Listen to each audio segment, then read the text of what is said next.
Enguerrand, veuillez dire au grand maître ce que nous attendons de lui. Messire de Molay, le royaume est dans le besoin de trouver une année de finances. Notre sire le roi apprécierait que le temple lui en fît l'avance. Je crains que nous ne puissions. Et pourquoi donc, Molay? Parce que nous doutons du remboursement de notre créance. Avouez, messire de Molay, que pour rentrer dans l'ordre souverain du temple, vous deviez cracher sur la croix.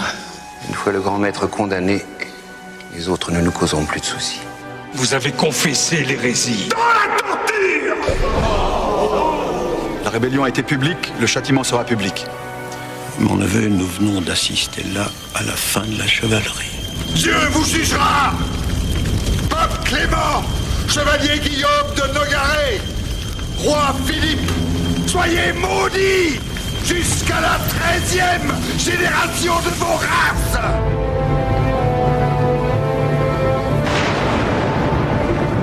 Tu as perdu tous tes procès contre moi. Pour me voler mon héritage, vous avez vendu vos 2 filles au fils du roi et cédé la Bourgogne contre l'Artois. Je reprendrai l'Artois. Je vous engage à garder vos distances avec votre cousine Marguerite de Bourgogne. Il court sur elle de bien méchantes rumeurs. Pourquoi ne profites-tu pas des aubaines, comme nous? De nos 3 maris, c'est le tien qui est le plus souvent absent. J'en suis sûr. Vos 3 frères sont cocus, madame. Avez-vous parlé de tout ceci au roi, mon père?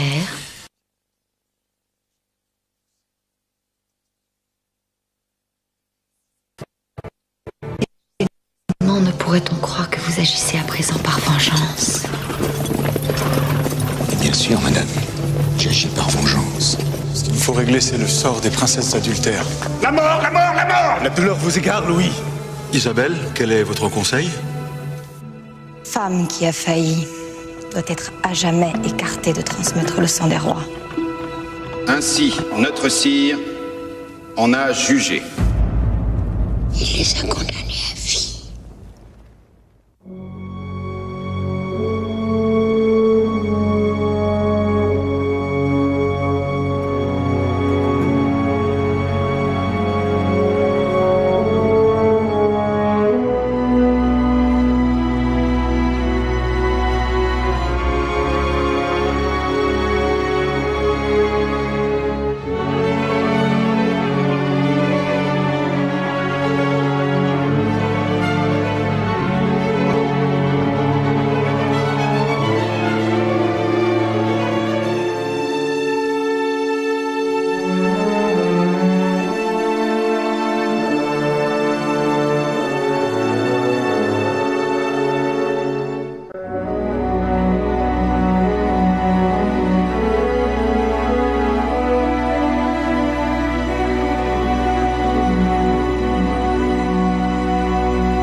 Sais-tu de quoi le pape Clément est mort? La malédiction, madame, la malédiction. Dieu, pour une fois, a bien fait les choses.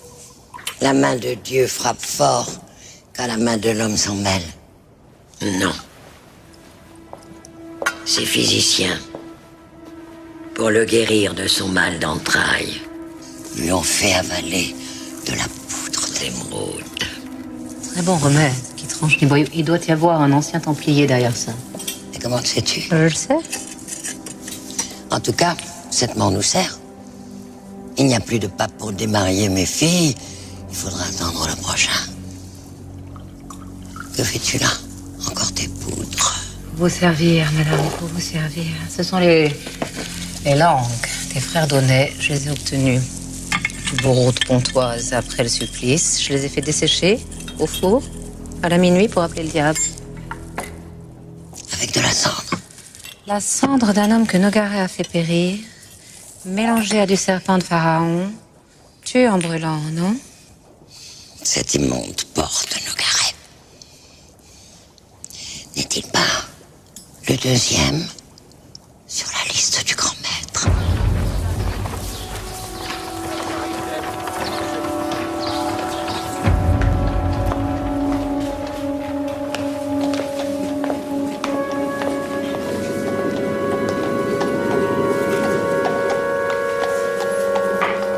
Je viens vous payer la dépense de l'hôtel d'Artois.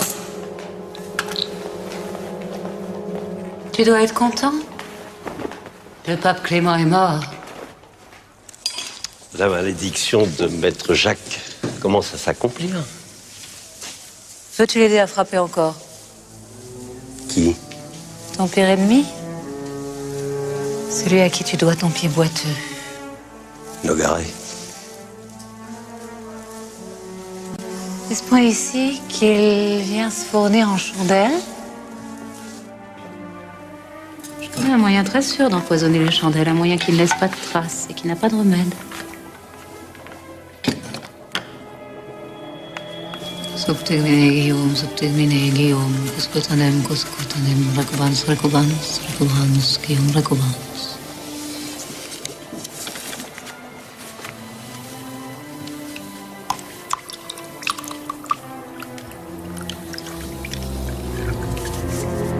S'il respire cette flamme 1 heure, il n'en verra plus jamais d'autre.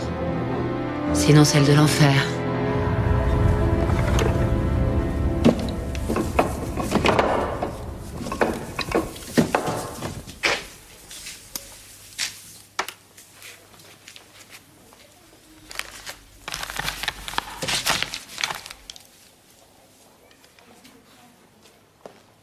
Alors, comment tu faisais quand t'étais templier? Pour rester chaste. Je n'ai jamais pu le rester.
Messire de Nogaret était au conseil ce matin. Il était encore en bonne santé. Patientez, madame, la langue ne peut mentir. Non. Un vrai poison se prend par la bouche et non par la fumée. Nogaret, votre conseil.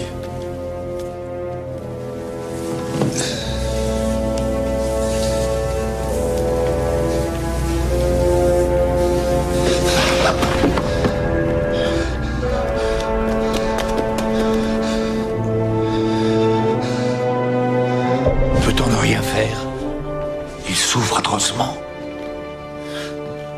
Pape Clément, chevalier Guillaume de Nogaret, roi Philippe. Ah, je brûle. Je brûle.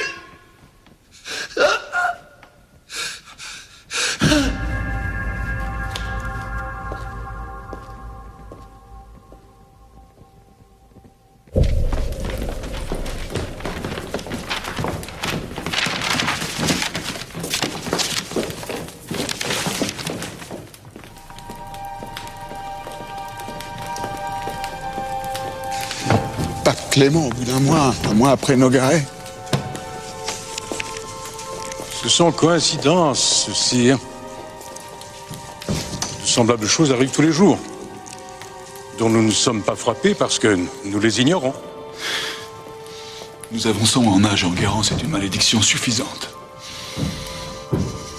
Vous ne garderez que ce qui importe aux archives royales.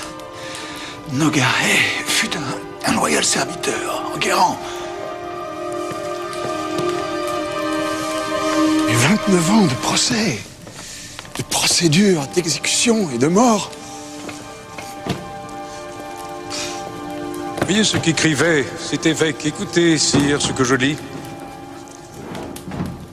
Rien ne le fera ployer. C'est un roi de fer. Un roi de fer. Mon maître l'avait dit aussi. Je sais bien su cacher mes faiblesses. Nous avons canonisé mon grand-père, le roi Louis le IX. Mais était-il vraiment un saint? Sire, une famille de rois est mieux respectée si elle compte un saint. Les Juifs? N'avons-nous pas brûlé trop? Ils sont créatures humaines, souffrantes et mortelles comme nous. Vous avez suivi l'exemple du roi Saint-Louis.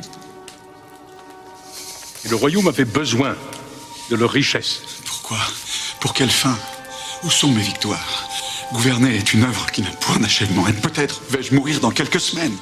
Et qu'ai-je fait qui soit assuré de durer après moi? Le royaume, sire. De combien de villes, de provinces l'avez-vous étendu? Vous l'avez fait le plus puissant de l'univers. Et son peuple est malheureux. Partout, il crie, je le sais, se plaint du renchérissement du blé et des maigres salaires. Il ne peut comprendre que ce qu'il réclame et que je voudrais lui donner dépend du temps et non de ma volonté. Il n'est guère qu'un moyen de remplir un peu les caisses du trésor. Et oui, sire, les Lombards. Ah non, pas les Lombards. Je ne veux pas refaire la même erreur. La menace se précise, Tholomée. Marigny prépare en secret une mesure qui touche les privilèges des compagnies lombardes. Fort heureusement, nous avons commencé à transférer nos avoirs hors de France. Une grande partie de nos richesses est à l'étranger. Mais Marigny le sait, ça. Et il se servira de cette fuite pour justifier sa mesure. Et lancera de vous comme des Templiers. Partez. Rentrez en Italie tant qu'il est encore temps. Du calme. Calmez-vous, calmez-vous. Nous n'en sommes pas encore là, monseigneur. Et puis je crois posséder le moyen d'enchaîner et peut-être, oui, peut-être d'abattre Marigny. Quand l'heure sera venue, nous aviserons, mais j'aurai besoin d'être aidé. Eh bien, mon aide vous est acquise, Tholomée. Et celle de mon oncle Valois aussi.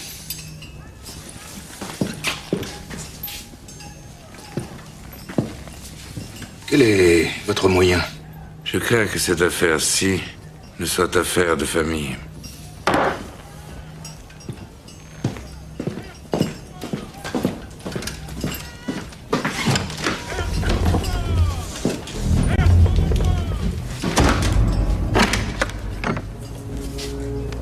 Voici la décharge signée par l'archevêque de Sens, le frère de Marigny, pour les biens volés aux Templiers.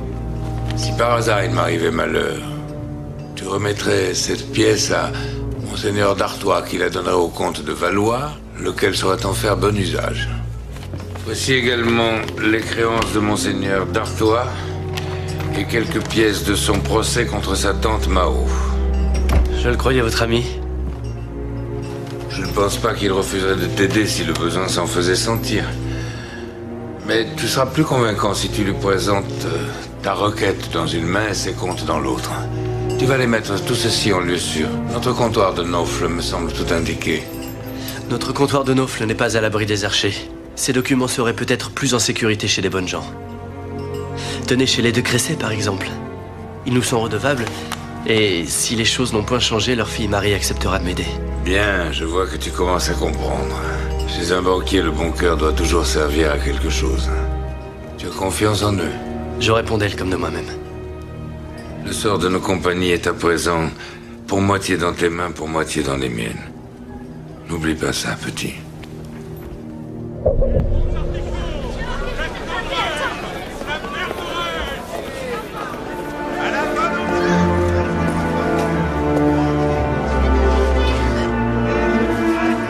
Je ne pouvais rêver meilleur endroit pour te rencontrer.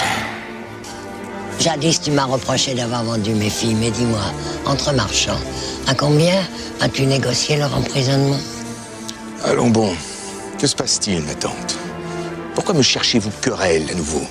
Hein, je nous croyais en paix, tous les deux. Et tu t'es allié à Nogaret, qui m'a toujours haï. Et tu te venges de moi, à travers mes filles. Allez, ma tante, vous savez qu'il n'en est rien. Puisque vous connaissez le coupable, faites-moi au moins l'amitié de ne pas m'en croire complice. Avez-vous déjà oublié que j'étais près de vous, tel un fils, dans cette épreuve? Je ne suis pour rien dans le déshonneur qui vous accable. C'est établi, et même si cela était, qu'avez-vous à y gagner? Cela n'effacera pas la faute de vos filles, il ne fera pas revenir leur mari. Mais si cela était, Robert, tu ne profiteras pas longtemps de ton retour en grâce. Et en attendant, c'est le vôtre qui m'inquiète aujourd'hui, ma tante.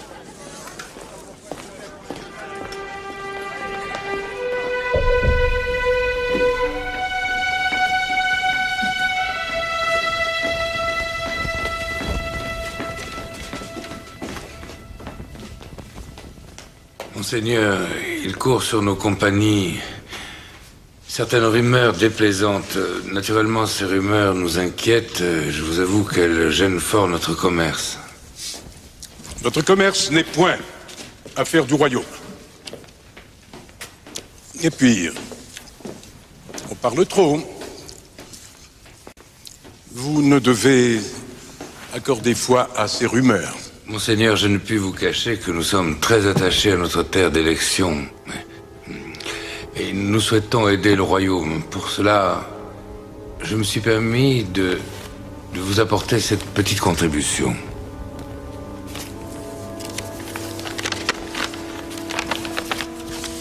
Voici une louable intention. Je m'étonne pourtant. Il m'est venu aux oreilles que certaines compagnies auraient acheminé vers l'Italie des convois d'or. Je vous assure que ce ne sont que sottises. On parle trop, monseigneur, il ne faut pas y prêter attention. J'espère que ma modeste contribution servira au moins à prouver notre bonne foi. Sans doute, sans doute. Mais si vous me faites cette offre, c'est qu'il y a 20 fois plus à prendre. Sachez que si trop d'or sortait du royaume, le roi ne saurait de souffrir, il y mettrait un terme. Mais il semblerait qu'en l'occurrence, notre négoce soit aussi affaire du royaume. Nous avons dit, je crois, ce qu'il fallait, messire Ptolomée.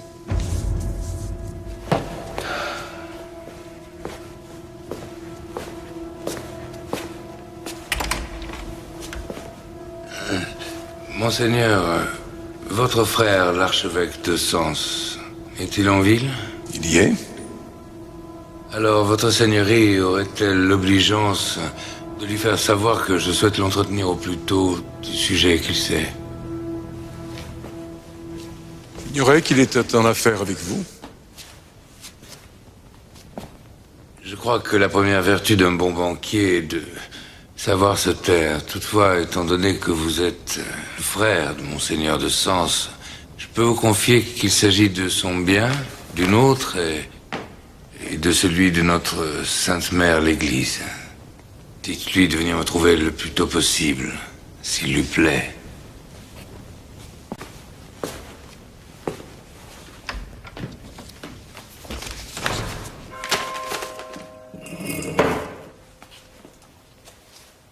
Soyez tranquille, personne personne ne vient jamais ici. Depuis que nous n'avons plus de chapelain, nous allons à Naufle entendre messe. Et je suis la seule à avoir la clé de notre chapelle. J'avais au moins 20 places où aller chercher refuge. Mais c'est vers vous que je suis venu. Désormais, ma vie dépend de votre silence. Il ne faut pas vous inquiéter, personne ne vous a vu arriver. Et personne ne saura que vous êtes venu. Votre secret est aussi le mien à présent. Non. Non, pas ici. Pas dans la chapelle.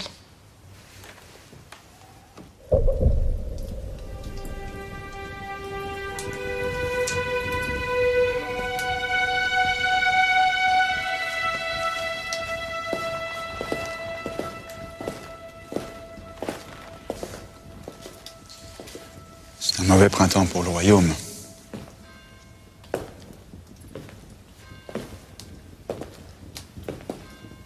Mais nous sommes dans la 14e année du siècle, mon frère, une année que le sort a toujours marquée pour le malheur. Mais cette fois-ci, mon frère, le malheur est le produit de votre entourage. Marigny ne connaît plus de mesure. Il use de la confiance que vous lui faites pour vous tromper, vous engager dans la voie qui le sert, lui, mais nous perd, nous.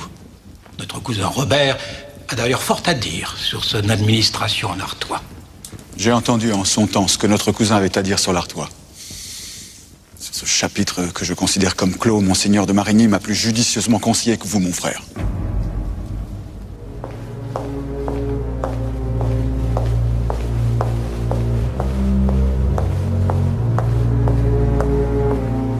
Non, madame. À mon regret, le roi n'a toujours pas le désir de vous voir. Voyez, ma tante, Nogaret n'est plus, vous êtes toujours la mère de vos filles. Et toi, toujours le même chien. Si un jour j'en ai douté, je sais à présent qui a machiné mon malheur en s'abouchant avec Isabelle. Allons. Votre méchanceté à mon endroit vous égare, ma tante. Personne n'a aidé à la perte de vos filles. Elles se sont perdues toutes seules. Tu mens. Félon.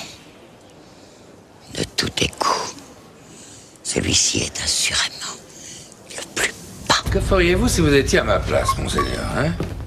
Essayez de comprendre. Imaginez qu'il y ait quelqu'un qui vous veuille du mal, qui vous veuille beaucoup de mal, qui vous menace et qui veuille vous ruiner, et que vous possédiez un talisman. C'est ça, un talisman qui pourrait vous servir à éviter cette ruine. Que feriez-vous?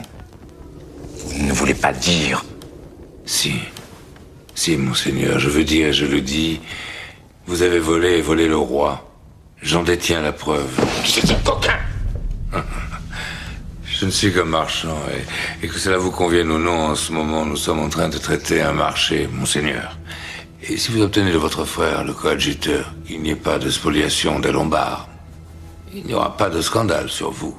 Dans le cas contraire, si je tombe, vous tomberez aussi, mais de beaucoup plus haut. Et je crois que votre frère, qui a un peu trop de fortune pour n'avoir que des amis, sera entraîné à votre suite. Rendez-moi la décharge.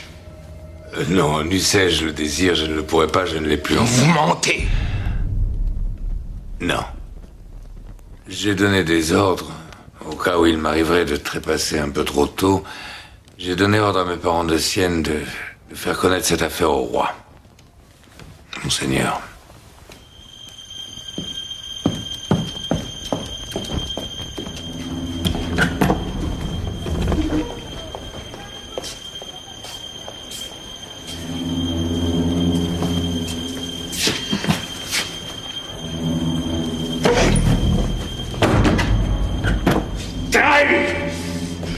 Trahi par ma propre famille.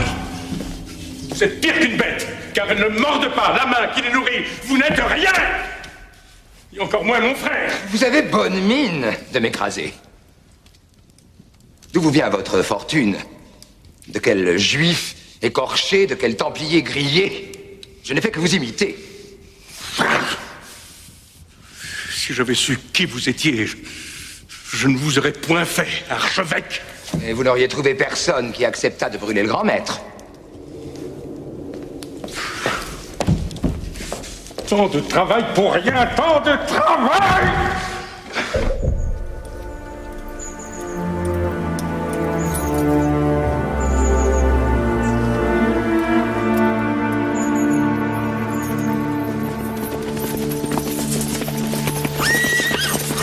laissez-moi, continuez la chasse. Je vous retrouve plus tard.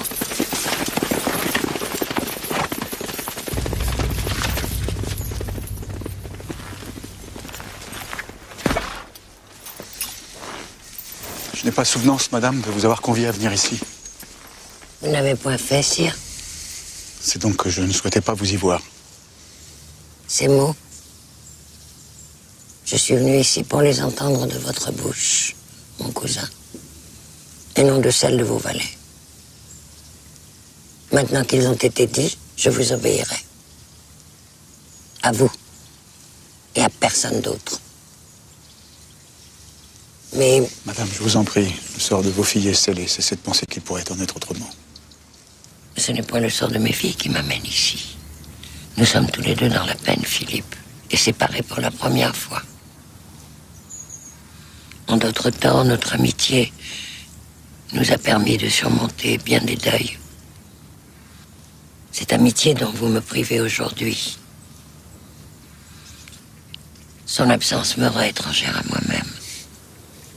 Je ne peux vous priver de ce qui m'est si cher. Pas plus que je ne peux encore vous ouvrir ma porte. Alors, j'attendrai, sire.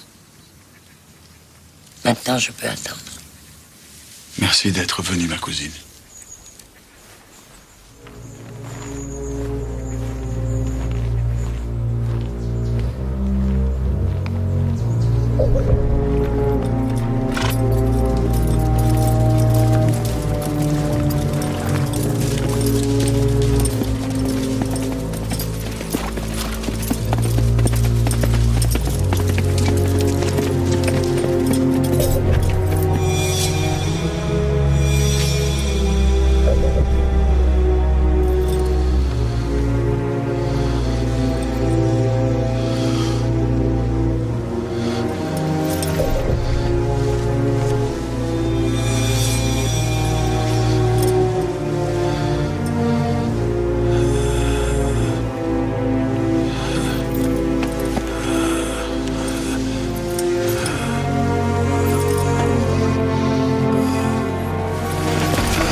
La grand.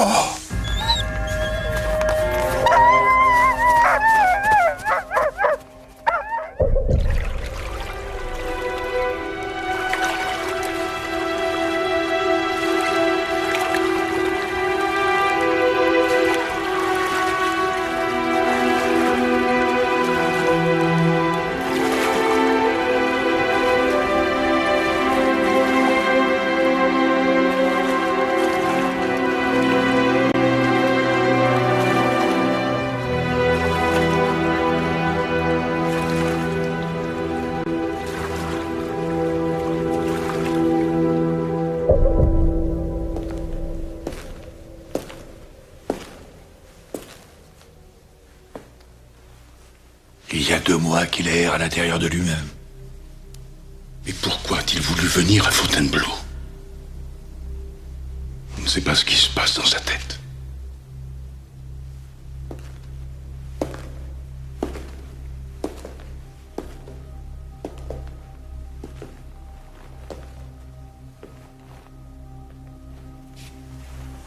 Le conclave n'a pas pris encore sa décision. Renaud. Oui, sire. Vous êtes entouré de brume. Ai-je bien fait ma confession? Ai-je bien dit que je lègue à vos sœurs de Saint-Dominique la croix des Templiers? Oui, sire. vous ne voulez rien changer à vos volontés.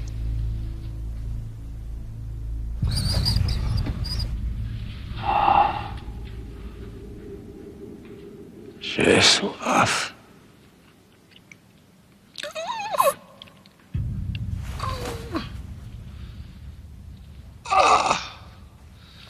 J'ai soif.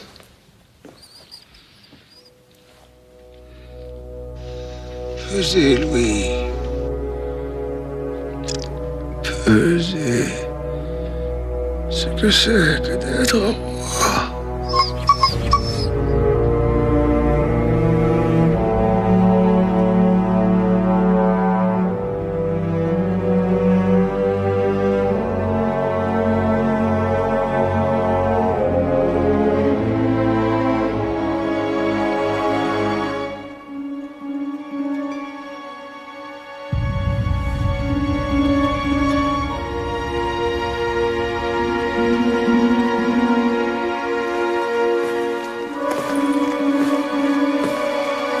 In manus tuas domine.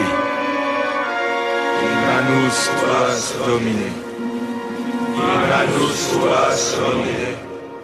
Je gage qu'avec celui-ci, l'Artois ne tarde à changer de main. Jamais, Robert. Moi vivante, jamais.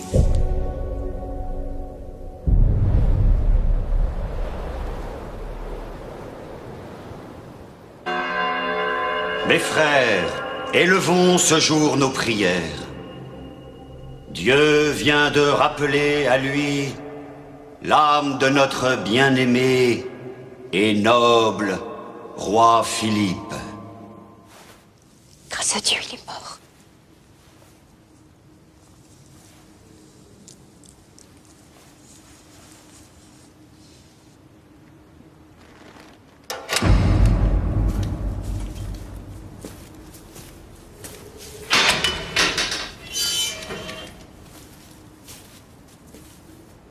Monsieur Berzumé, savez-vous qui désormais vous gardez?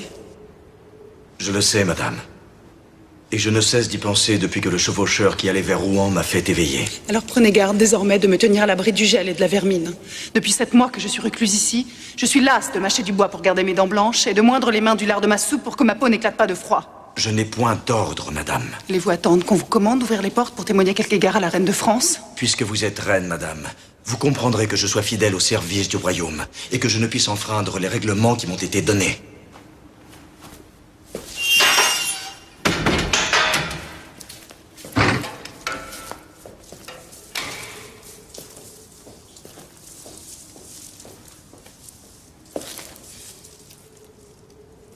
Crois-tu que je pourrais être jolie à nouveau? Je dois avoir bien vieilli pour que tu me poses pareille question.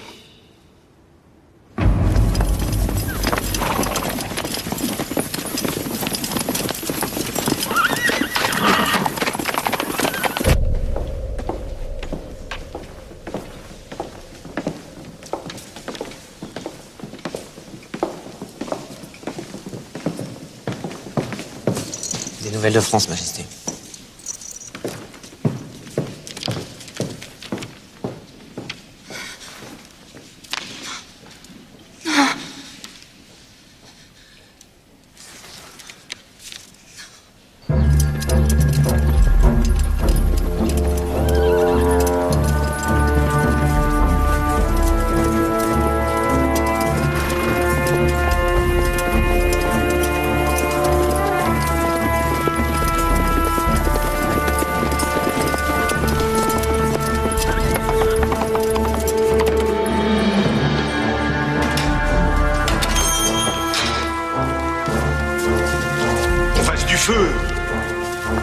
Qu'on ôte ce grabat, qu'on mette un lit, des chaises, des tentures, enfin. Et à manger. Et à manger, bien sûr, madame. Des pâtés, des rôts, du vin, Berzumé, beaucoup de vin, allez. Mes cousines, je suis venu vous délivrer. Non, un message. Un message de qui? Allez. De Louis, votre époux. Notre roi désormais. Et de notre bon cousin Valois. Louis me est-il toujours? Ah, ça oui, madame. Je ne vous le cache pas. Il vous est Bien. La paire de cornes dont vous lui avez décoré la tête le gêne assez pour mettre par-dessus la couronne de France. Que veut-il? L'annulation de votre mariage. Il demande l'annulation? Qui puis-je? Eh bien, beaucoup, justement. Reconnaissez que vous êtes toujours refusé de corps à votre époux. Que votre fille n'est pas de Louis. De la sorte, l'annulation ira de soi et vous vivrez où et comme il vous ira. C'est vouloir me faire proférer un gros mensonge. Il me faut réfléchir avant de décider. Bien.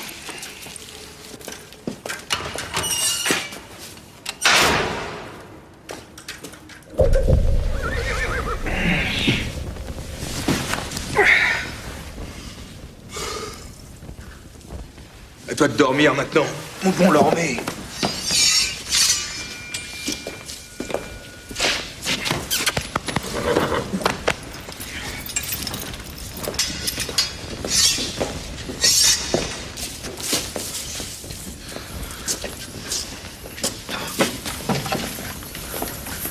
C'est là tout ce que vous m'apportez lorsque j'avais demandé bonne chère? C'est miracle, monseigneur, qu'on ait pu trouver cela par ce temps de famine. Ouais, tant de famine pour les gueux, peut-être. Faudrait que la terre produise sans avoir besoin de la creuser. Des points pour les gens de bien.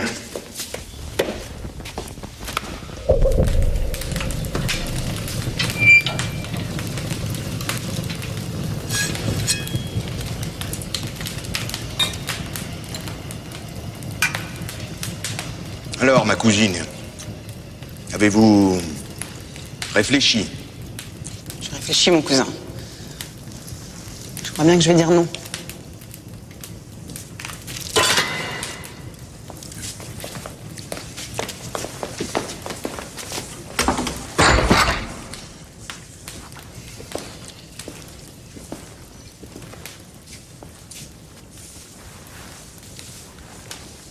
Allons, Marguerite.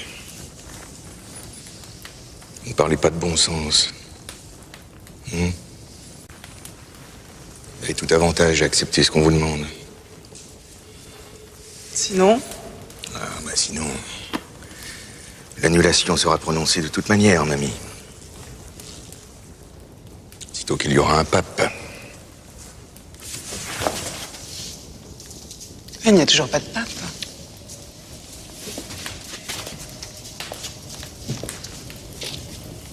Toi qu'il n'y a pas de pape, on ne peut rien sans moi.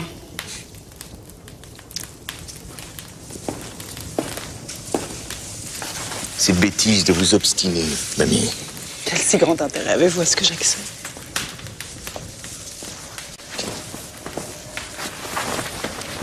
Je veux satisfaire Louis pour qu'il me favorise. Je veux le satisfaire pour reprendre ma terre d'Artois, à cette truie de Mao. Vous voyez bien que nous devons être alliés. Que vous importe en vérité de dire que votre fille n'est pas de Louis, puisque vous n'avez jamais aimé cet enfant? Non, si je ne l'aime point, n'est-ce pas justement la preuve qu'elle est de mon époux? Allez, délivrons-nous de cette lettre à écrire, pour n'être ensuite occupés que de nous. Faisons monter le chapelain qui la rédigera. Il attend en bas. Il attend en bas? Vraiment? Ah, mon cousin, m'avez-vous cru assez sotte pour me laisser prendre à vos câlineries? Vous irritez mes sens pour mieux me soumettre à votre volonté. Vous en usez avec moi comme le font les catins d'ordinaire avec les hommes. Mais vous oubliez qu'à ce métier-là, les femmes sont plus fortes. Et vous n'êtes qu'un apprenti. Non, tu te trompes, Marguerite. Je ne cherche que ton bien. Je ne signerai point. Violez-moi si vous voulez, vous êtes plus fort, mais je préfère savoir quel ambassadeur vous faites. Ma fille est de Louis. Et s'il vient à mourir, ce que je souhaite de toute mon âme, elle sera reine de France et il faudra compter sur moi comme reine-mère. Je ne peux pas rester plus longtemps avec vous. Je dois retourner à Paris pour l'enterrement du roi. C'est une bien petite chance que vous courez là, mamie. Bien petite. Je n'en ai point d'autre, je la garde.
roi est mort. Vive le roi! Le roi est mort! Vive le roi!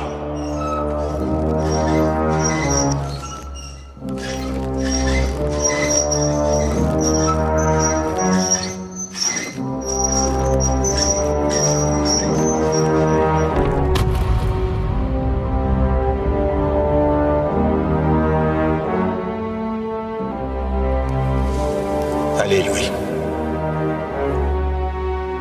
Vous l'avez vu devenir roi. Qu'a-t-il fait? Qu'a-t-il dit? Il a pris sa charge d'un coup.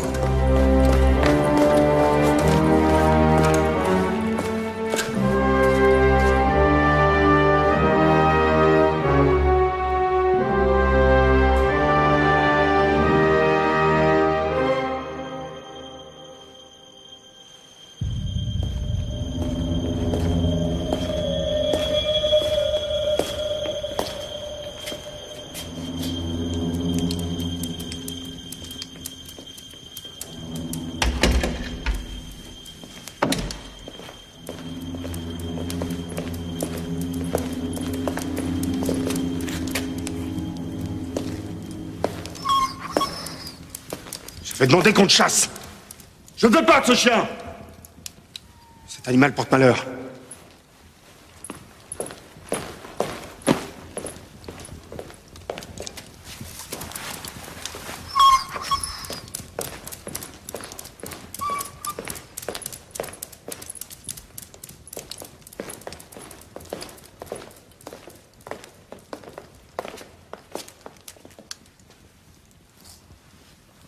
Madame Jeanne, allez saluer Messire le roi, votre père. Pourquoi l'a-t-on conduite ici? Je ne veux point l'y voir. Qu'on la ramène à l'hôtel de Nesle.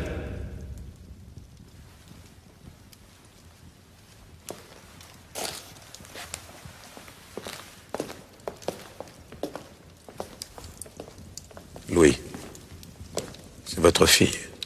L'est-elle? C'est déjà trop que d'avoir en douté. Le peuple rit de moi. Et je le forcerai à me respecter.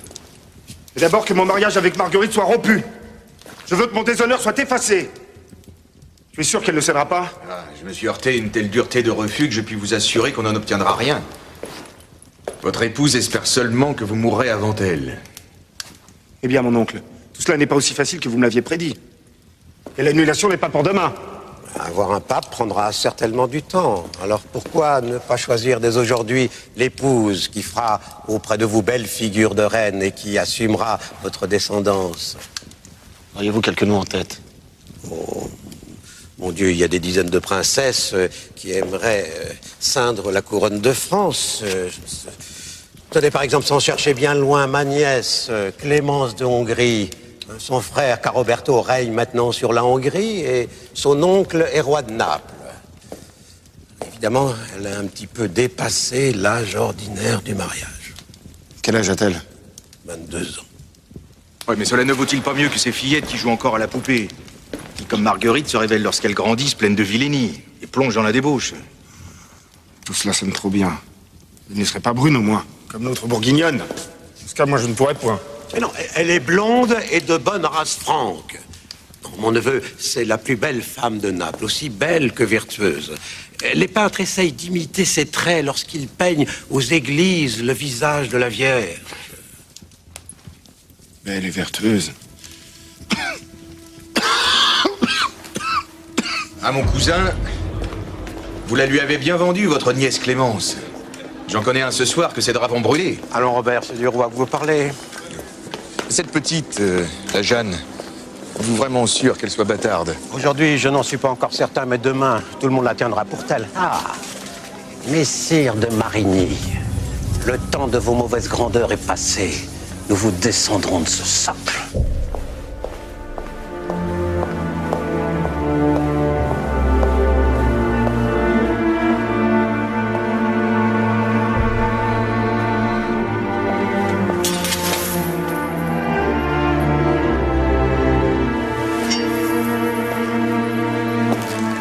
Votre pauvre frère ne semble guère vaillant. Sa santé m'inquiète. Il faut être robuste pour être roi. Celui qui hérite d'un trône doit aussi hériter de la force de s'y tenir droit. S'éveiller roi quand on s'est endormi prince demande un peu d'accoutumance. Vous feriez un meilleur roi que lui. C'est grande pitié pour tous, mon beau-fils, que vous soyez né le second. Votre père, que Dieu l'ait en grâce, en soupirait souvent. Et si la fille de Marguerite, la petite Jeanne, est déclarée bâtarde, et nous pensons qu'elle doit l'être, vous êtes le premier en liste de succession. C'est à vous de régner. Mon frère peut reprendre une épouse qui lui fournira un héritier. Encore faudrait-il que son mariage soit annulé ou que sa santé lui en laisse le temps.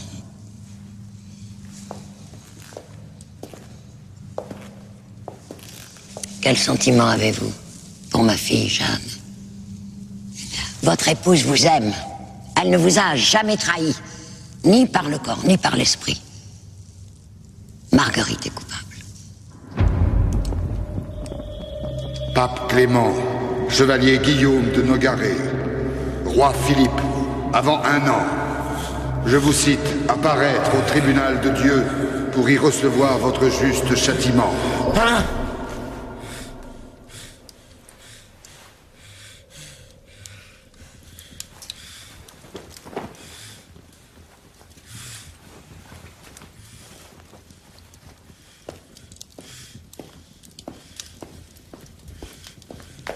Réveille-toi!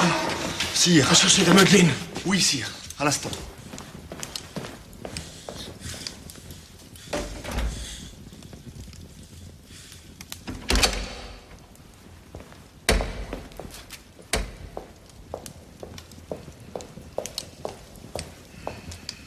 Monseigneur Louis, je veux dire, sire, je savais bien qu'il ne fallait point vous mettre des draps neufs. On y dort mal.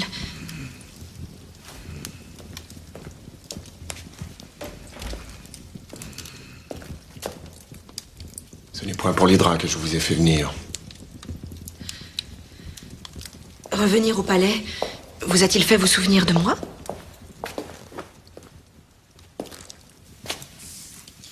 Et votre fille, où demeure-t-elle à présent? Elle demeure chez ma mère. Je n'ai point voulu la garder ici avec moi.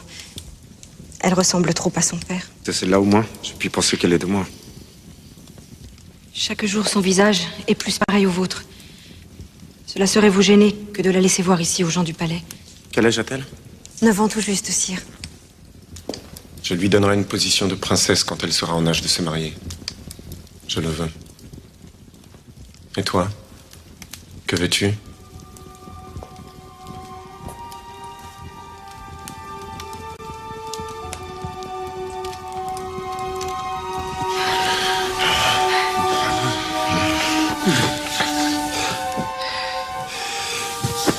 Je ne puis. Vous avez eu si froid aujourd'hui et vous êtes si triste. Le soir où l'on a enterré son père, cela peut arriver à tout le monde. C'est la faute de cette gueuse, cette catin de Marguerite. Mon père a refusé qu'on la tue. Il ne m'a point vengé. Et maintenant, c'est moi qui suis mort. Dans ce lit de malheur, je ne pourrai jamais dormir. Mais si, monseigneur Louis. C'est un bon lit. Un lit de roi. Pour chasser ce qui vous empêche, c'est une reine qu'il vous faut mettre dedans. En es-tu certaine, Adeline? Mais oui, une reine qui vous rendra heureux.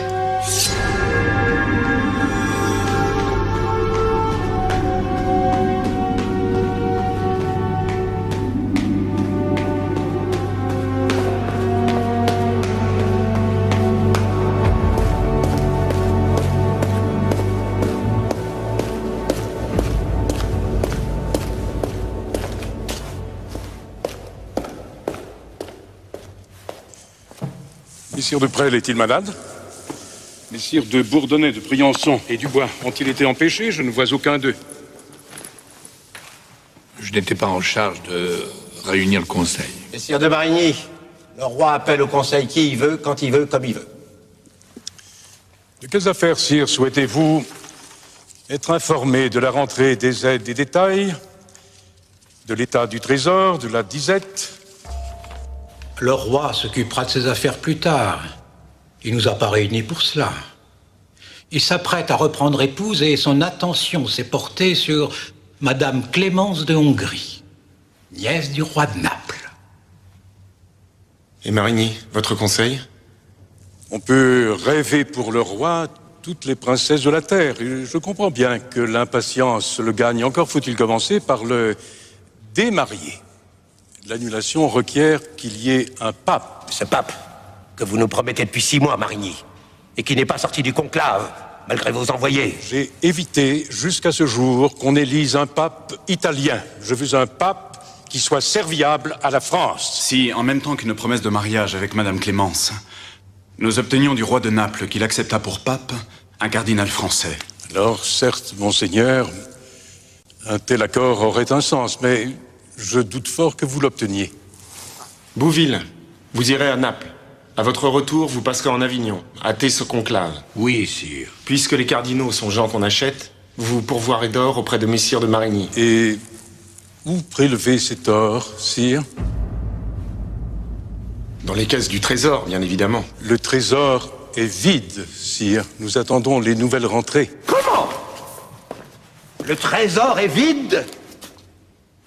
Si le royaume n'a pas tiré avantage des hâtifs traités que vous êtes allés conclure à Lille, j'imagine qu'il n'en a pas été de même pour vous. Sire! J'aimerais que Monseigneur de Valois nous éclaire sur les paroles qu'il vient de dire ou qu'il les retire. Je déclare devant vous ce que tout le monde dit dans votre dos. Hein, tout le monde sait que les Flamands vous ont acheté le retrait de nos bannières et que vous avez ensaché pour vous des sommes qui eussent dû revenir au trésor. Tout le monde le sait. Sire, j'ai entendu aujourd'hui plus qu'un homme d'honneur ne saurait entendre en toute sa vie. Je viens devant vous d'être accusé de détournement et de commerce avec les ennemis du royaume. Puisque nulle voix ici ne s'élève pour me défendre contre pareille vilainie, je vous demande de nommer commission afin de faire vérifier mes comptes. Soit. Cette commission sera nommée puisque c'est vous-même qui l'a demandé. En attendant, je vous demande de ne plus avoir affaire avec notre trésor. Je m'en garderai bien, sire.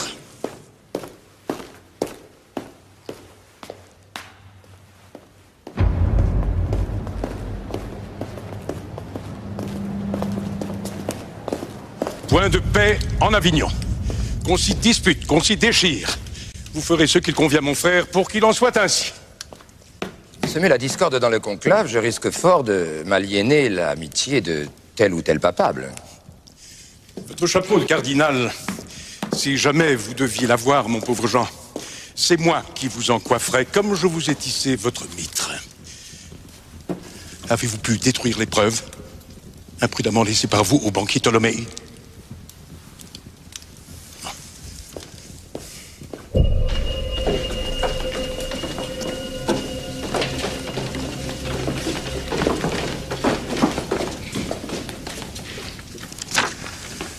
Tu vas te rendre à Château-Gaillard et tu diras à Bersumé aucun sauf qu'on dit ne vaut pour approcher Madame de Bourgogne s'il n'est signé de Monceau ou du tien. Que cet âne sache bien que je lui fendrai les oreilles s'il n'obéit point. Que souhaites-tu qu'il advienne de Madame Marguerite? Qu'elle vive! Qu'elle vive! Elle me sert d'otage, je la veux garder. Je veux présenter des comptes bien nets. Qu'on règle les fournitures, les travaux en cours et tout ce qui a été commandé par la couronne. Qu'on paye partout, jusqu'à l'épuisement du trésor et même ce qui pourrait souffrir délai. Le seigneur de Valois veut s'assurer la mainmise sur le trésor, eh bien, il se retournera les ongles à le racler. Il faudra qu'il cherche ailleurs la monnaie de ses intrigues. Le tour que Marigny vient de nous jouer sera le dernier. Je vous promets, je l'abattrai. Le banquier que j'ai fait mander ce matin ne saurait tarder. Il vous aidera. Bon, il exigera des gages, mais il vous aidera. Oh, la fortune m'a toujours trahi. Je suis empereur titulaire de Constantinople, mais mon royaume n'existe pas dans cette maison même. Tout est engagé aux 3 quarts et je dépends maintenant d'un usurier siennois pour commencer à remettre quelque ordre dans ce royaume. Ah, Messire Ptolémée. Ami banquier, je vous ai grande dette. Mais je vous ai toujours promis de vous payer à la première faveur que me ferait le sort. Eh bien, le moment est venu. Voilà une heureuse nouvelle, monseigneur. Je veux m'acquitter de la reconnaissance que je vous dois en vous procurant un client royal. Monseigneur, que puis-je pour votre service? Mais ce que peut un banquier, messire. Nous avons besoin d'un peu d'argent frais pour envoyer une ambassade à Naples. Et puis-je savoir à combien se monte votre besoin? 10 000 livres. Santa Madonna. Où vais-je trouver cet argent? Ne rusons point. Je vous ai demandé pour que vous fassiez votre métier comme vous l'avez toujours exercé, avec profit, je pense. Voyez-vous, monseigneur, mon métier est de prêter, non pas de donner. Croyez-moi, ces dernières années, j'ai beaucoup donné, sans retour aucun. Hélas, je ne fabrique point d'argent et n'ai point inventé la pierre philosophale. Je vous offre la garantie du trésor. Voyons, chacun sait que le trésor est vide. Mais ça ne saurait durer. Nous allons rendre au pays les vieilles coutumes de Saint-Louis. Toutes les coutumes féodales? Certes. Ceci est fort intéressant. Allez-vous à nouveau donner le droit aux barons de battre monnaie sur leurs terres? Si une telle ordonnance était prise, je pourrais fournir le métal brut. Oui, messire Ptolémée. Et allez-vous restaurer le droit à la guerre privée? Parce que si vous avez besoin d'équiper des troupes, je puis vous obtenir sans doute les meilleurs armuriers de Toscane à un prix on ne peut plus avantageux. Êtes-vous décidé à me procurer maintenant la somme que je vous ai demandée? Pour vous servir, il faudra qu'un agent de ma compagnie escorte votre envoyé à Naples afin de prendre l'argent en charge et d'en être comptable. Déléguez, je vous prie, un homme qui ne fasse pas mauvaise figure auprès de messire de Bouville, car c'est lui qui doit accompagner. Je vais y penser. Je vais y penser. Mais ce garçon qui était allé pour moi en Angleterre, votre neveu, là... Guccio. Guccio. Non, soyez rassuré, mon cousin, ce garçon est une très bonne recrue. Il va fort me manquer. Et je vous le laisse. Comme vous voyez, monseigneur, vous obtiendrez toujours de moi ce que vous désirez. Mais ne pouvez-vous trouver quelqu'un d'autre? Ce voyage ne m'enchante guère, mon oncle. Comme tu es étrange, mon garçon. Le sort t'offre l'occasion d'un beau voyage à Naples. Tu vas accompagner le grand chambellan Bouville, connaître la future reine, Clémence d'Hongrie, et puis tu vas passer en Avignon, où tu assisteras à l'élection du pape, et tu hésites à partir. Je dois retourner à notre comptoir de Noufle. Je m'y suis engagé. Tu souhaites surtout aller voir mademoiselle de Cressé. Souviens-toi que la distance affaiblit les petites amours et renforce les grandes. Si elle t'aime, elle t'attendra.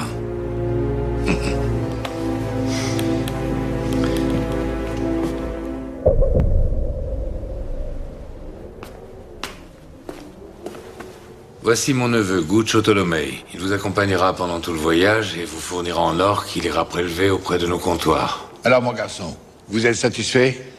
N'en doutez pas, monseigneur. Allez, venez. N'attendions que vous. Ne t'inquiète pas, les femmes sont faites pour attendre. Et quand on les laisse, on les retrouve toujours. La seule chose que l'on ne retrouve pas, c'est la jeunesse et la force de partir et de parcourir le monde. Et bon voyage. Va.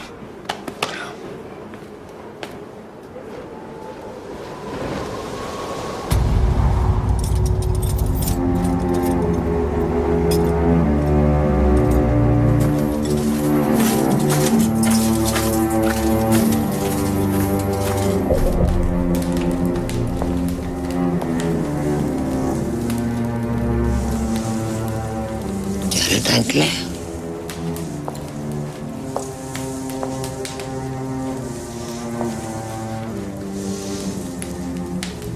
Tu n'es encore que peu maigri.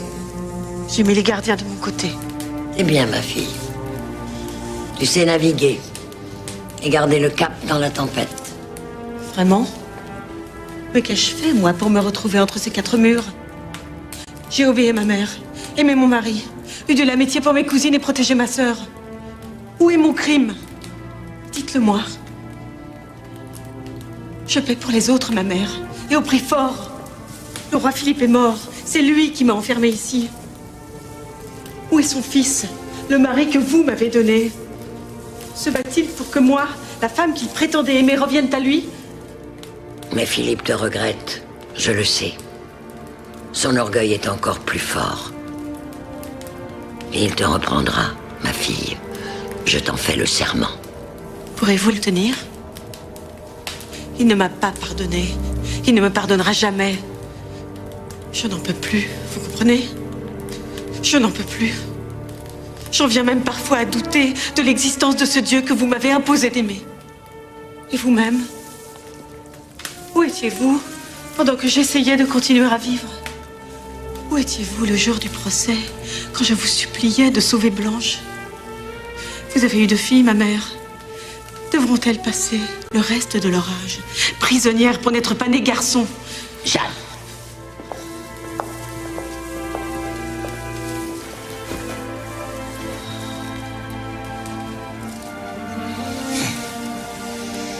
Il me semble que tes cheveux repoussent plus drus qu'auparavant. Oui, mais ils poussent lentement. Si je sortais, je devrais mettre de fausses nattes. Mais les fausses nattes ne se gardent point au lit. Jeanne.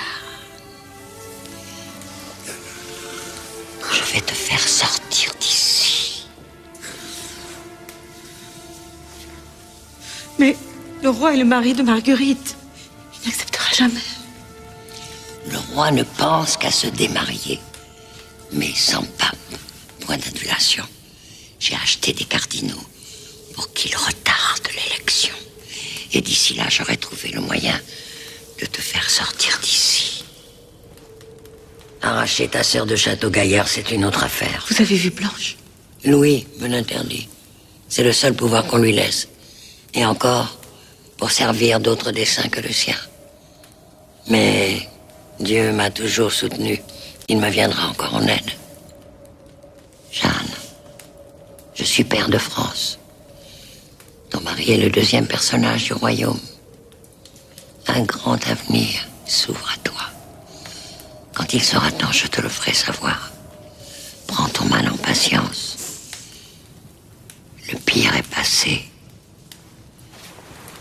Tu seras reine, ma fille. Je t'en fais le serment.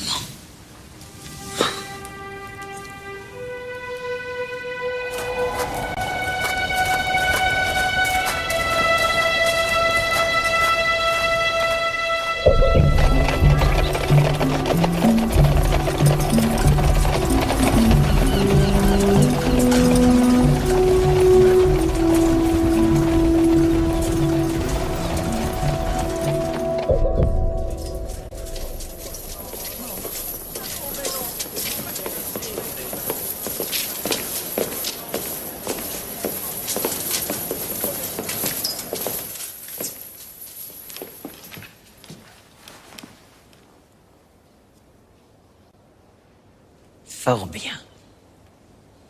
Fort bien. Remettez ce portrait à Messire de Bouville.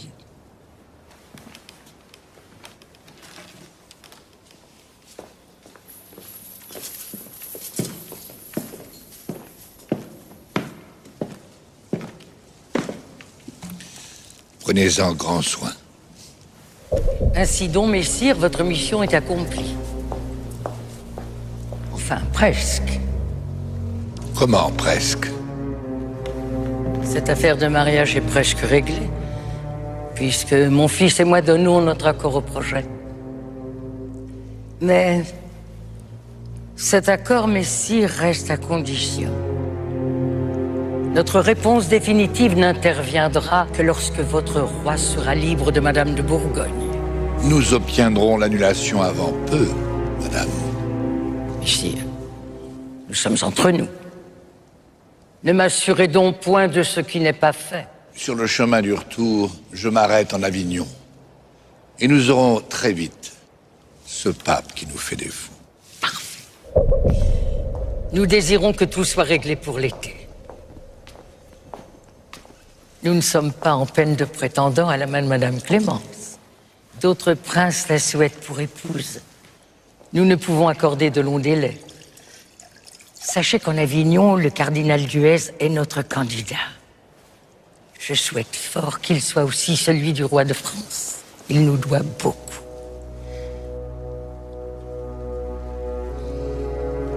S'il devient pape, vous obtiendrez l'annulation plus vite. Tout cela est dans la main de Dieu. Avant l'été, messire.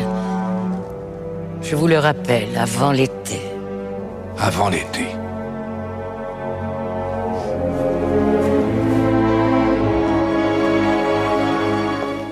Messire, je me fie à vous. Dites-moi sincèrement ce que vous pensez de cette image. Le peintre a suivi fidèlement votre aide, Donna Clemenza. De plus, il s'est appliqué à peindre aussi votre âme. Mais croyez-vous que le roi de France l'aimera? Bien sûr, il l'aimera, madame. Et il vous aimera. La France n'aura jamais connu reine aussi belle.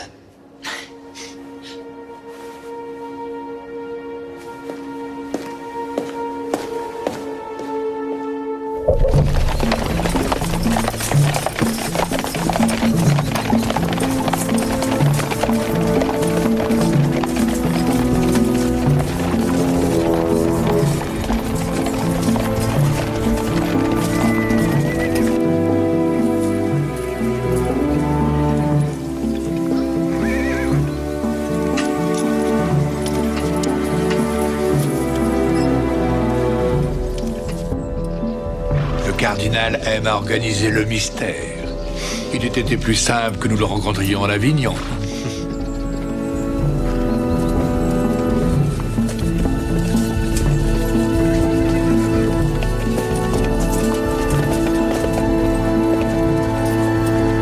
Vous venez donc, messire de Bouville, de la part du roi de France, qui me fait l'honneur de sa confiance.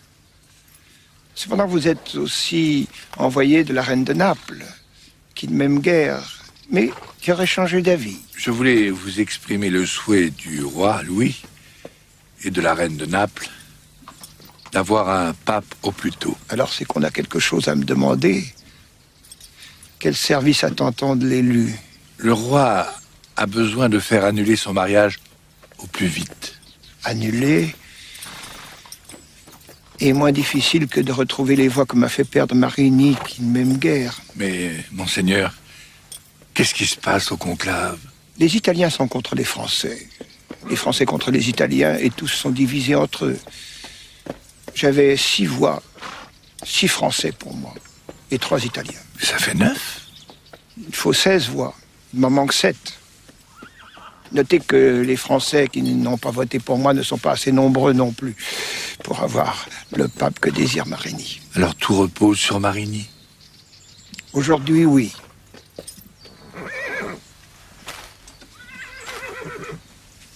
Combien d'or pouvez-vous me remettre? Eh bien, monsieur le cardinal... Cet or peut m'aider à gagner de nouveaux partisans. Il serait aussi fort nécessaire pour garder ceux que j'ai. Pour un temps, messire de Bouville.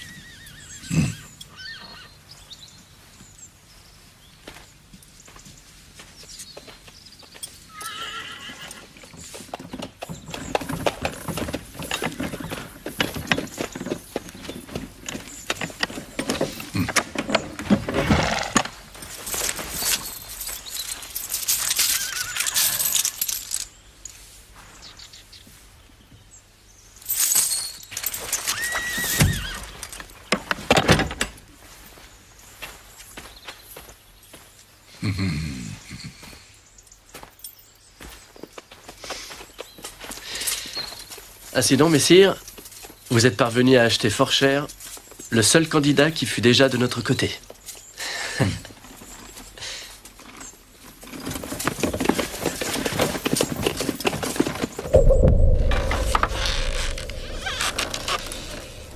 Alors, vous avez-je trompé, sire, mon neveu? Dois-je dire au roi que Madame Clémence est encore plus avenante à contempler mon naturel?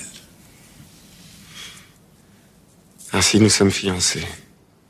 Il ne reste plus qu'à être démariés. Avant l'été. La reine Marie a exigé avec beaucoup de fermeté que cela soit fait avant l'été. C'est sa condition. Elle n'entend pas engager sa petite fille au-delà. Avant l'été? Et en quel point avez-vous trouvé ce conclave? Pourquoi ne pas faire élire le cardinal Duez? La reine Marie le soutient. Il nous manque 7 voix françaises qui dépendent de Marigny. Marigny? Toujours lui. Oui, sire, mon frère. Toujours lui. Qui est un serviteur loyal et dévoué, comme le montrent les conclusions de l'enquête que vous avez ici.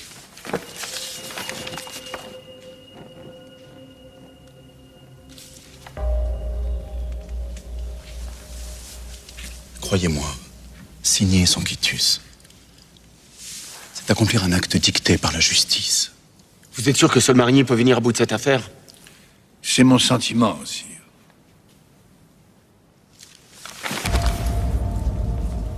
Attendez, mon neveu.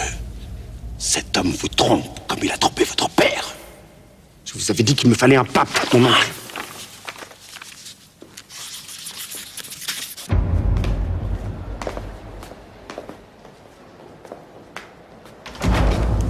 Le roi te confie à nouveau les clés du trésor. Me confie du vent. Ne me fais pas d'illusions. Ce qu'il veut, c'est un pape. Dès qu'il l'aura, Valois fera en sorte que je ne sois plus rien. Qu'as-tu donc? Je veux mourir. Comme ça, tu resteras seul. Seul! Jamais nous ne sortirons d'ici! À cause de toi! Parce que tu n'as pas voulu écrire la lettre que te demandait Robert! C'est ta faute! Je vais me tuer. Et comme ça, tu resteras seul.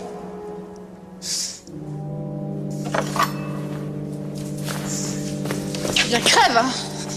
Crève donc!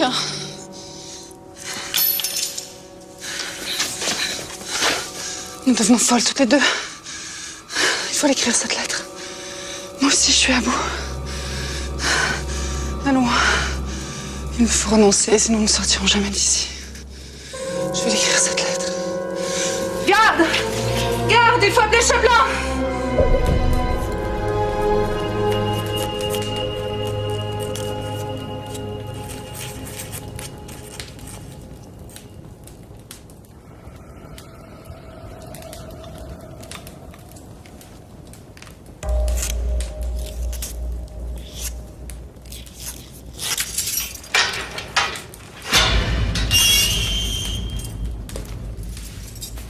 Messire Bersumet, cette lettre doit parvenir au plus vite à Monseigneur d'Artois.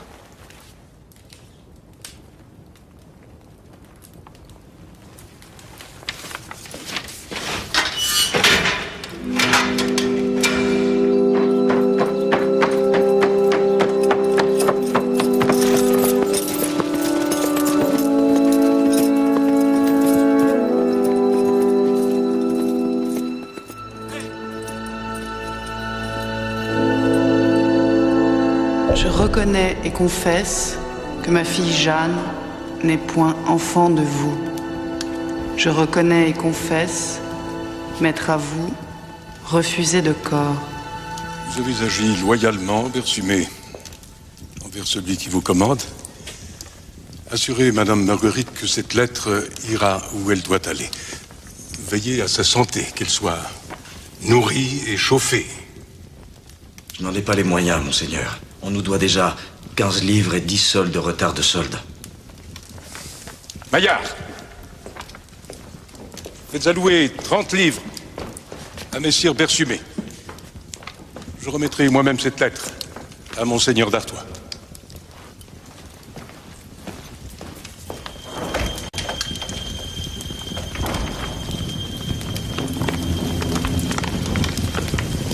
Désolé, Marguerite. Tu ne seras libérée qu'une fois que nous aurons un pape. Le roi doit continuer à avoir besoin de moi.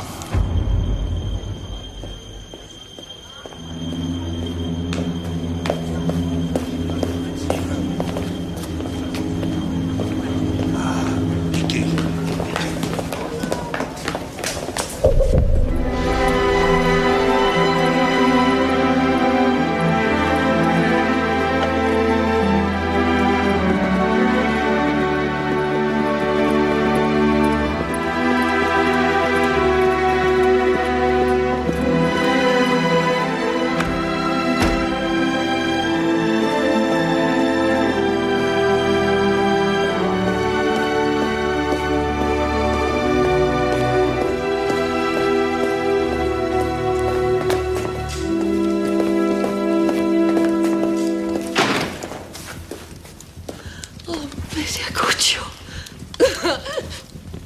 Il me semblait bien que c'était vous. Où sont vos fils? À la chasse, comme chaque jour. Hier, ils ont réussi à tuer un chat. Nous n'avons plus rien à manger que nos manants. Et mademoiselle Marie? Hélas.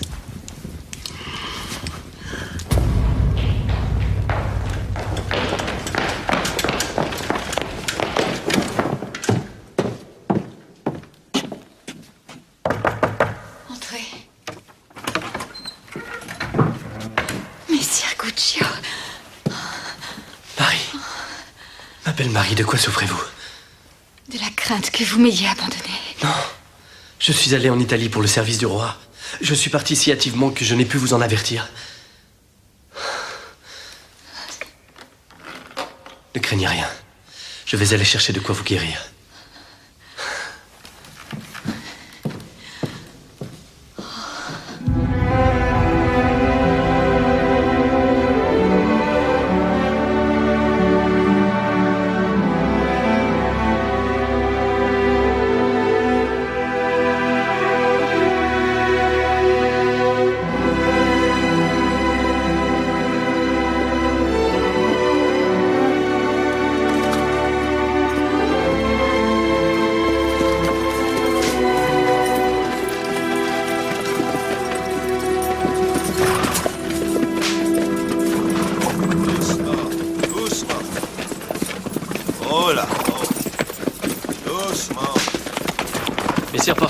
Ah, messire Baglioni, j'obéis aux ordres de Paris. Monseigneur de Marigny craint des émeutes et veut tenir sa capitale en main. Tous les prévôts du royaume sont tenus de lui envoyer chaque semaine 2 charrettes de vivres. Comme toujours, Paris s'en tire et c'est la campagne qui souffre. Et pourtant, vous n'avez pas l'air de souffrir, messire. Vous avez même profité depuis la dernière fois. C'est que si on veut garder de l'ordre dans le royaume, il faut nourrir honnêtement ceux qui ont en charge d'y veiller. Certes, je comprends. Et Marigny le sait-il?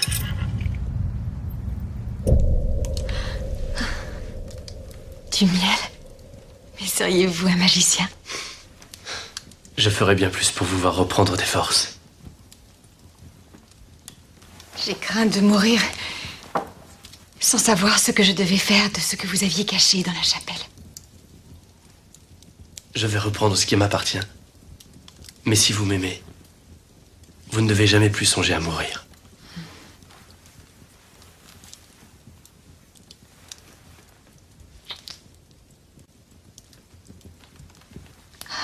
Ne pensez-vous pas que Guccio était pris de Marie pour qu'on se soucier de nous? Mais non. Il est honoré de notre amitié, voilà tout. Ce ne serait point un mauvais parti. Pour sûr, ça ne serait point un mauvais parti, hein. Bon point. Jamais je n'accepterai que notre sœur épouse un marchand lombard. J'y veillerai. Marigny et Louis ne se quittent plus. J'ai perdu l'oreille du roi. Le retour en grâce de ce serpent me dessert autant que vous. Sans la faveur du roi, je ne retrouverai pas ma terre d'Artois. Je le ferai pendre. C'est vrai que je ferai pendre ce bourgeois.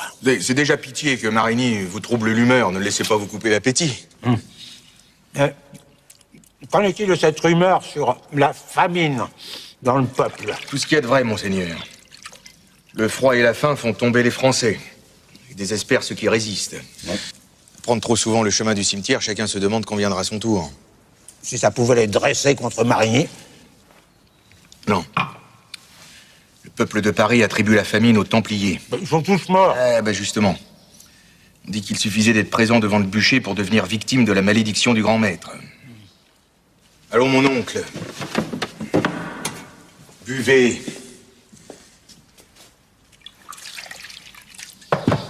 Songez au parti que vous pouvez tirer de tout cela.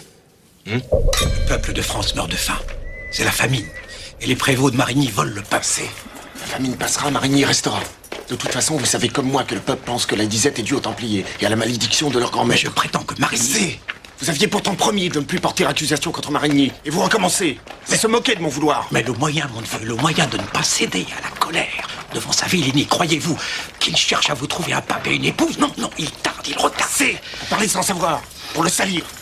Avant minuit, je vous aurai trouvé certaines preuves qui vont l'écraser, votre Marigny. Vous feriez bien, mon oncle. Car autrement, vous devriez tenir parole et ne plus paraître à ma cour ni à mon conseil. Charité, monseigneur. Pour manger... Ami banquier, il me faut ce document dont vous m'avez parlé un jour, qui compromet le frère de Marigny.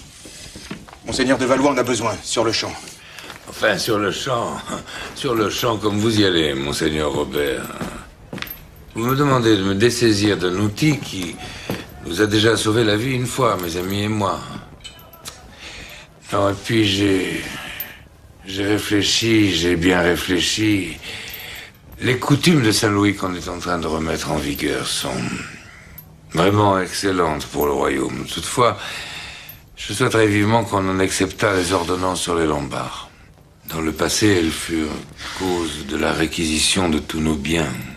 Et nous obligèrent à quitter Paris. Mes amis sont inquiets, je dois être en mesure de les rassurer. Et voyons, banquier, Monseigneur de Valois vous l'a dit. Il vous soutient, il vous protège. Oui, mais s'il pouvait présenter au roi une requête pour, en quelque sorte, confirmer nos privilèges, et que le roi la signe, naturellement, eh bien, je mettrais volontiers dans vos mains de quoi envoyer pendre ou brûler Marigny, aujourd'hui ou demain, ayez confiance.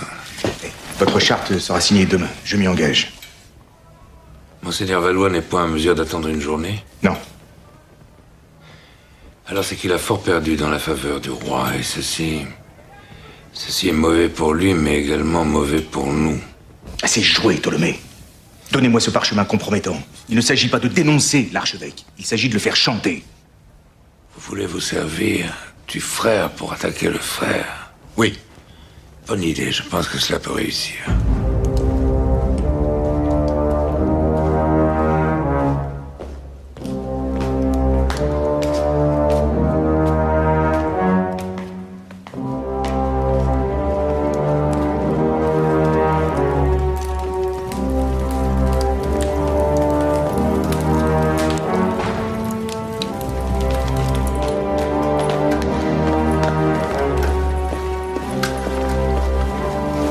Connaissez-vous cette décharge, signée un banquier lombard, qui prouve que vous avez détourné du trésor certains biens des Templiers? C'est un faux. Bien sûr. Alors hâtons-nous de faire un procès devant le roi pour qu'on découvre le faussaire. La majesté de l'Église n'aurait rien à y gagner. Et vous tout à y perdre, j'imagine, monseigneur. Que me proposez-vous? Abandonnez le parti de votre frère qui ne vaut plus rien. Et venez révéler au roi Louis tout ce que vous savez de ces méchants ordres touchant le conclave, car ils retardent l'élection, n'est-ce pas? Vous m'avez ouvert la conscience. Je suis prêt, monseigneur, à racheter mon erreur dans le sens que vous me dicterez.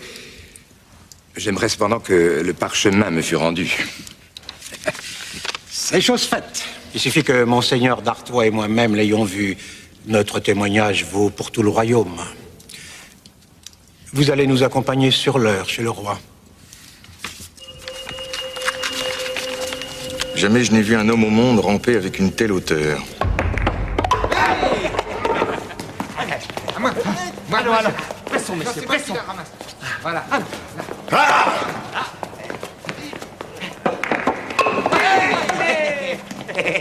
Je vous avais pourtant conseillé cet hiver de chasser Marigny. Son propre frère vous a apporté la preuve de sa trahison. Il a abusé de ma confiance. Marigny a retardé l'élection du pape, eh bien il va devoir l'accélérer maintenant, ou il lui en cuera. Il faudra bien qu'il se décide à obéir à la fin. Nous sommes à la mi-avril. La reine de Hongrie a dit avant l'été. D'ici 8 semaines, vous n'aurez pas de pape. Marigny m'a trompé et vous triomphez? Mais moi, ça m'avance à quoi, moi? Madame de Hongrie a dit avant l'été. Et vous n'avez plus le temps de me faire un pape. Quand je pense que j'ai été veuf par 2 fois dans la vie et avec 2 épouses exemplaires, je trouve que c'est grande pitié que vous ne le soyez pas d'une femme éhontée. Certes.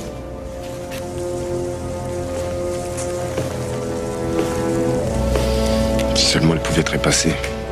Oui, si seulement elle pouvait trépasser.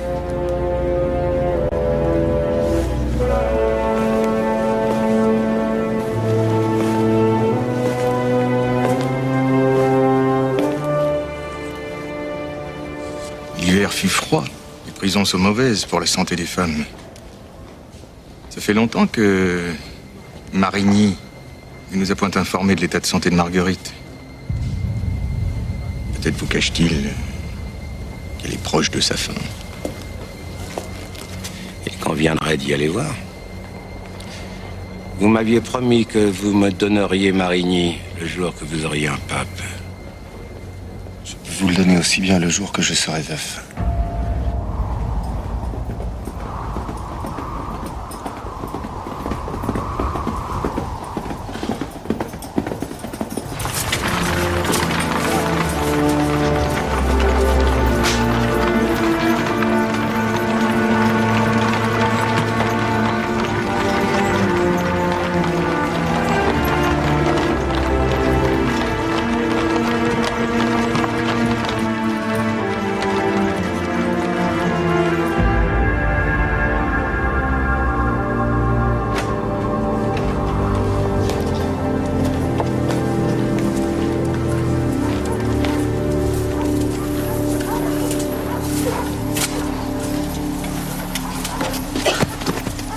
Relève-toi, Blanche.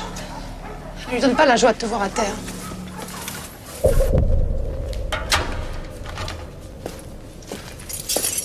Blanche, tu entends?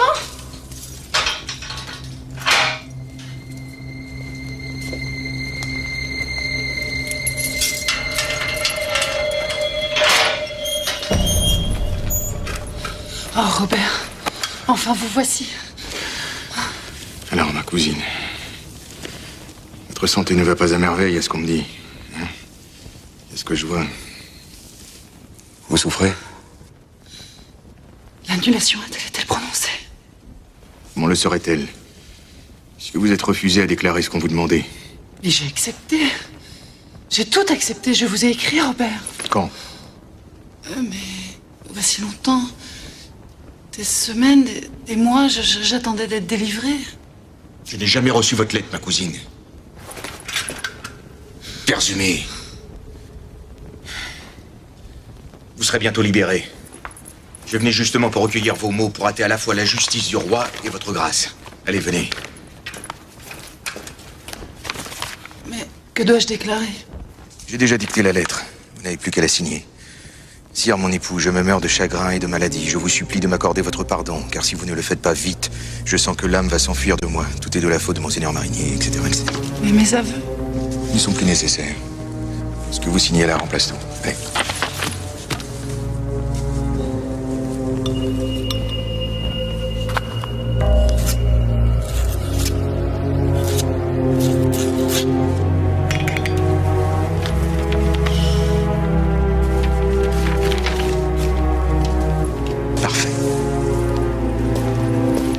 Robert, l'autre fois que vous êtes venu, me désiriez-vous vraiment?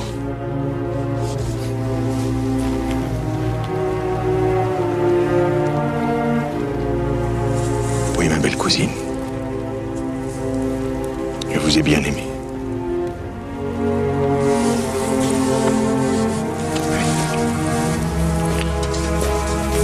Inutile de l'enfermer. Elle est libre, désormais.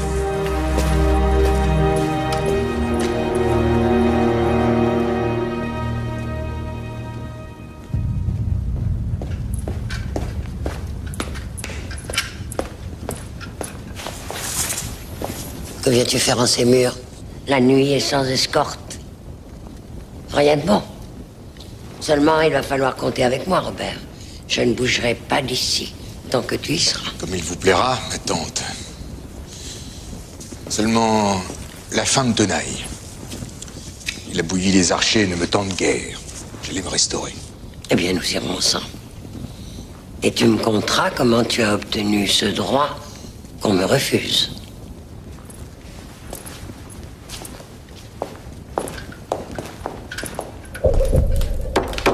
Robert, tu me répondre. Que fais-tu ici? La même chose que vous, ma tante. Je rends visite à de pauvres prisonnières injustement punies. Grâce à toi. Qui les a faites condamner? J'aurais du mal à en apporter la preuve. Cela n'existe que dans votre imagination. Et j'en ai la certitude, cela me suffit. Ouais. C'est le roi qui t'envoie. Il s'inquiète de l'état de santé de son épouse. Marigny a perdu sa confiance. Il craint fort que ses ordres soient allés au-delà de la punition qu'il souhaitait lui infliger. Voyons, Robert. La fable est un peu grosse. Chacun sait qu'il souhaite sa mort. Alors le ciel est avec lui. Il va exaucer ses vœux. Marguerite est bien mal en point. Et je crains fort à voir son état qu'elle ne passe pas la semaine. Et Blanche, comment va-t-elle? L'as-tu vue? Non, attends. Je sais qu'elle se porte bien.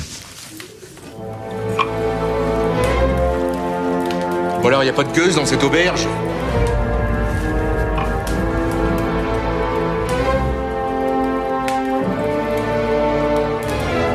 Bah, les peintres, Robert. Elle est comme ma fille. Je l'ai élevée dans ta haine.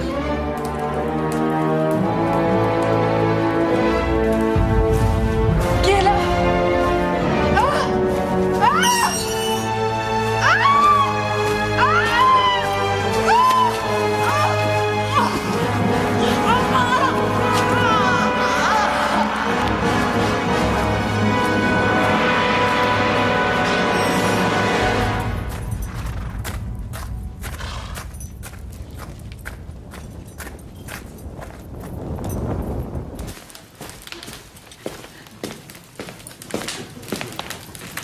C'est fait, monseigneur. Point de trace? Non, j'ai rompu les os du col. La face ne sera pas noire et j'ai remis le lien en ordre. Tiens. C'est bon tout de même d'être vivant, hein?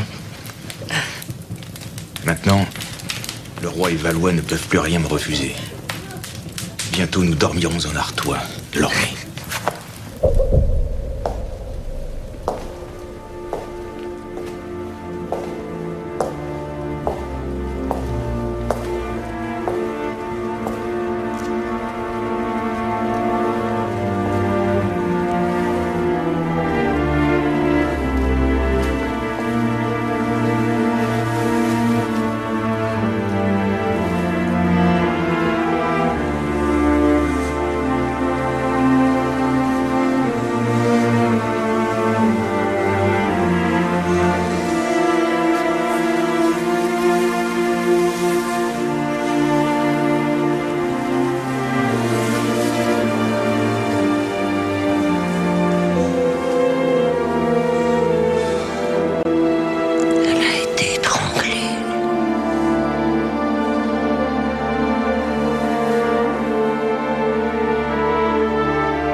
Elle a été étranglée.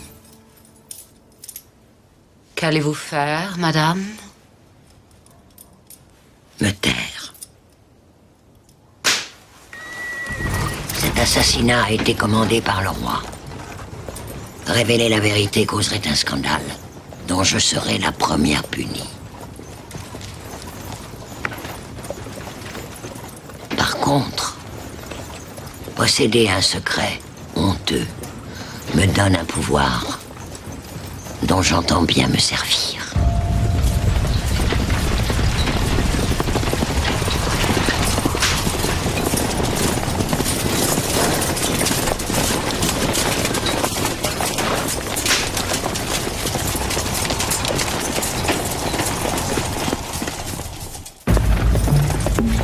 Ici commence l'Artois, mon comté, ma bonne terre. Désormais, mes seigneurs, tout ce qui est à elle est à vous. Mais je ne suis pas femme à me laisser dépouiller aussi facilement. On l'a assassiné. Assassiné pour permettre au roi de m'épouser. Peut-être a-t-on décidé de me faire subir le même sort. Le pire est à redouter. Vos inquiétudes sont fondées. Il veut la guerre. Il va l'avoir. Je la tiens. Vous vous attaquez à ma fille pour me faire fléchir. Sans sa manière de chevalier. Ce que je souhaite, c'est sauver votre âme. Suis-je donc maudit de ne pouvoir exprimer de qui j'aime? Quelle fatalité. Pauvre royaume.